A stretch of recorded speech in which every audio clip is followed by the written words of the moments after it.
captain of the Freeport High School soccer team. I also play varsity lacrosse, and I have also run track and field both here and at all. And I know firsthand how much strength and power it takes to compete and remain fair. Instead, they let the situation, I think it's anything that has to do with politics. It's just about fair competition. Two of our own lost a fair shot at a championship medal because an athlete who had competed in the boys division 2 years ago was allowed to compete in the girls football team. And I personally think that is not fair. But when the conversation shifts from protecting women's sports to publicly attacking a child, we lose focus. The outrage becomes the story instead of the real issue. He's right on that one. And we need solutions at this point, not any more social media outrage and not any more hate. I think the MPA, Greeley High School, and governing bodies must step up to protect girls' sports while also ensuring that no 16-year-old is ever thrown to the wolves like this again. At the end of the day, no child should have to become a martyr for this debate. We can do a lot better. Thank you. Listen to this guy. That was good. That if any teacher or school official suggests part of our new credentials. Pretty much just Trump explaining executive put out that you guys seem to just want to completely blow God up. bless you, brother. But this right here is a picture of a biological man that competed against women that stole law of the land. a champion of order. I didn't say any names. I didn't say any name. You're trying to get so strict and crazy. Okay, guys. How is this fair? Okay, we're gonna take a 5-minute break to pause. Yes, we are. It's okay. So they Excuse me. They can keep interrupting. We're going to take a 5-minute break. You will have your time, and we just need to relax here for a second. They're the ones that's not relaxed. It's not us. We were respectful. Exactly. In that, we will reset your 5 minutes. Excuse me, your 3 minutes. We will reset your 3 minutes, and I'm just waiting for her to pull up her timer here. Problem. You know, our biggest problem here right now, to deny the fact that it is a competitive advantage for biologic to compete against women. How is it fair for a young woman that spends all her childhood practicing? You know, you think they just wake up and become a state champion? No, that takes work. That takes effort to come in and get beat by somebody that placed 9th last year as a male. How do you, as a father, as a parent, how do you tell that? How do you explain that to your daughter that she worked so hard to get beat by a man? How is that fair? You know, do you think that man practiced and worked just as hard as she did? Obviously not, because he placed 9th the year before. I mean, it's kind of common sense. I mean, just like the man spoke about military. I mean, the standard for women is completely different than the standard for men. Women have to do a different amount of push compared to men. Why is that? Our bodies are built different. It's a competitive advantage. That's a fact. And you guys are going to die on this. And federal funding is going to come from all of our districts. What about low-income families that need this federal funding for free lunch, for after-school programs? You think the state funding is going to be enough for all that?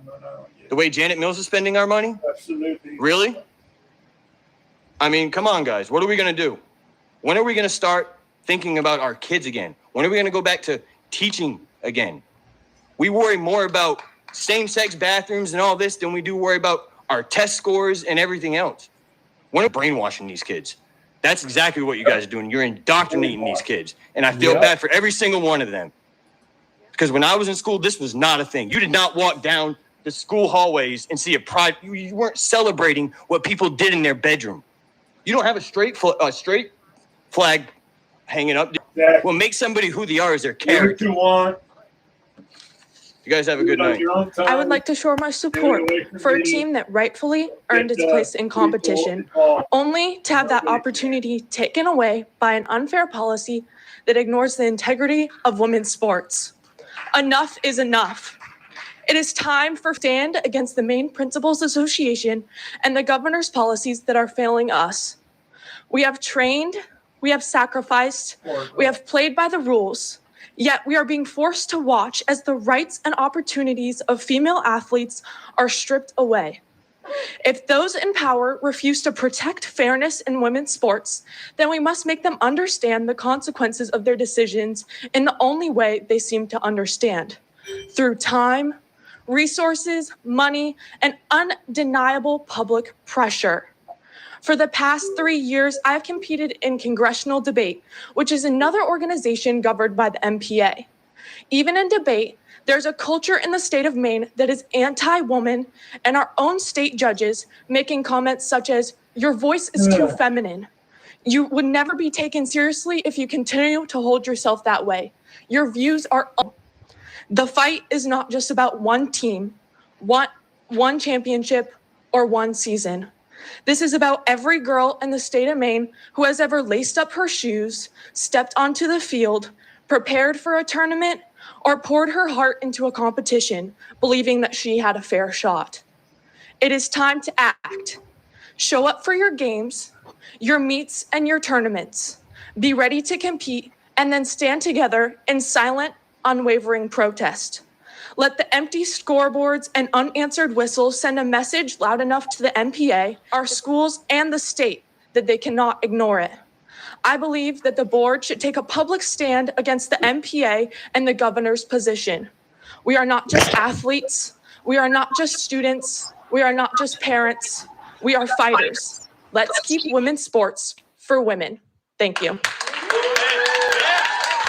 And I'm here this evening to encourage the young women from the Free Podium to speak out and to let their voices be heard. The decision to allow a biological male, John, transgender young woman, Katie, to compete as a female in the recent Maine High School Track and Championship is wrong.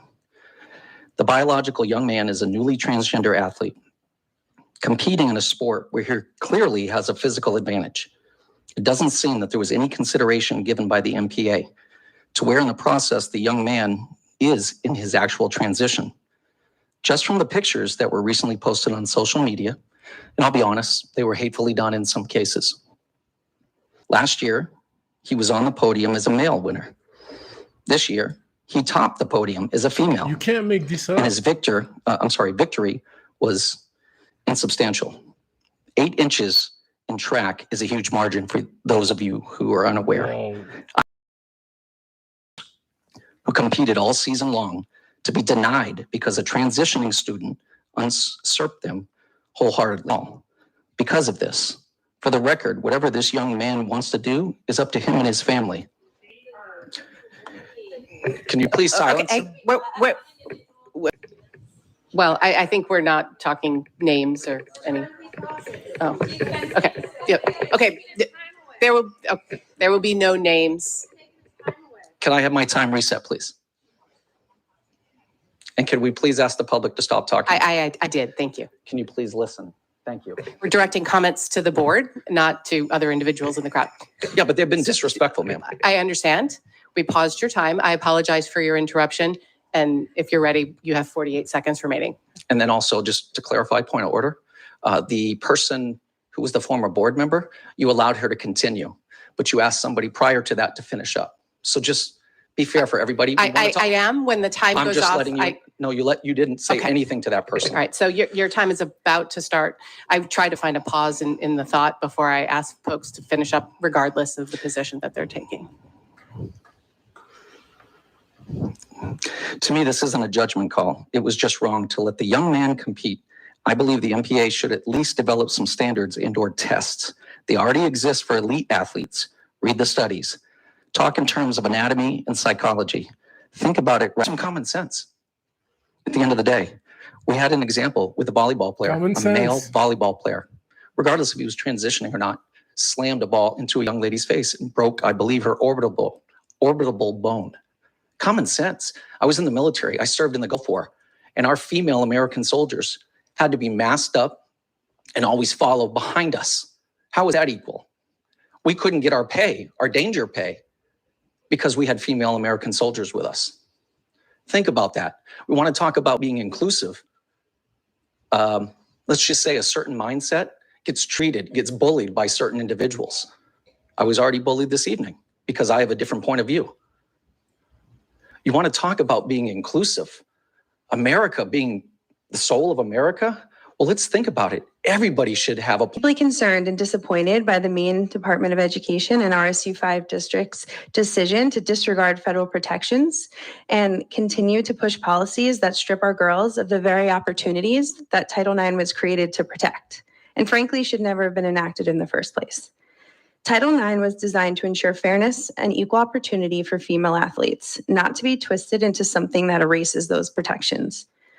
Allowing biological males to compete in women's sports is not inclusion. It's discrimination against the very girls that this law was meant to protect. As parents, we want fairness and equal opportunity for our daughters. We want them to compete on a level playing field.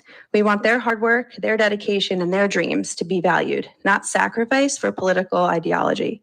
I urge this board to stand for truth, for fairness, and for the integrity of women's sports. Our girls deserve better. Thank you. People who agree with me do not hate. We're looking for something different. We're looking for something called a story about a woman named Riley Gaines. Most of you have heard about her. Imagine that you have a daughter who's 18 years old. She's a national champion swimmer, transgender. And not to her, but to, how could you do this?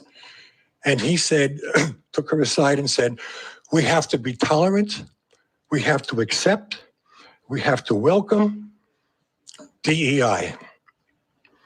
Of course, we know that men are stronger.